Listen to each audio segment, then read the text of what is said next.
তুমি আমার অতীত জানার পরেও যেভাবে আমাকে আগলে রেখেছো। আচ্ছা, তার মানে একটা 10 বছর বয়সের মেয়েরও অতীত আছে?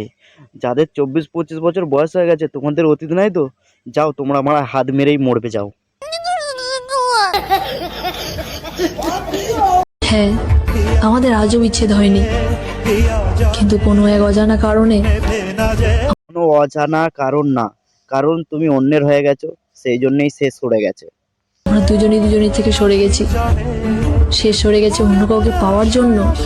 ওই মানুষটা সরে গেছে অন্য কাউকে পাওয়ার জন্য না, যাতে তোমার সংসার না ভাঙে, সেই জন্য।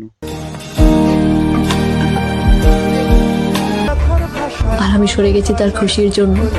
আবারও তুমি ভুল বললে, ওর খুশির জন্য তুমি সরে যাওনি, নিজের খুশির জন্য সরে গেছো, আর ওই রাত্রের পাওয়া সামান্য আনন্দের জন্য। ভালোবেসে বিয়ে করেও শান্তি নেই। শান্তি হবে কি করে যদি পরপুরুষের মনোরঞ্জন করো রিলস বানিয়ে? তাহলে নিজের স্বামী তো খারাপ হবে। পুরুষ, তুমি প্রেমিক হিসাবেই ঠিক আছো, স্বামী হিসাবে বহুরূপী। নারী, তোমরা প্রেমিকা হিসাবেই ঠিক আছো, বউ হিসাবে নয়। ইনস্টাগ্রামে রিলস বানিয়ে পরপুরুষের মনোরঞ্জন করো, তোমাদের বউ হবার যোগ্যতা নাই।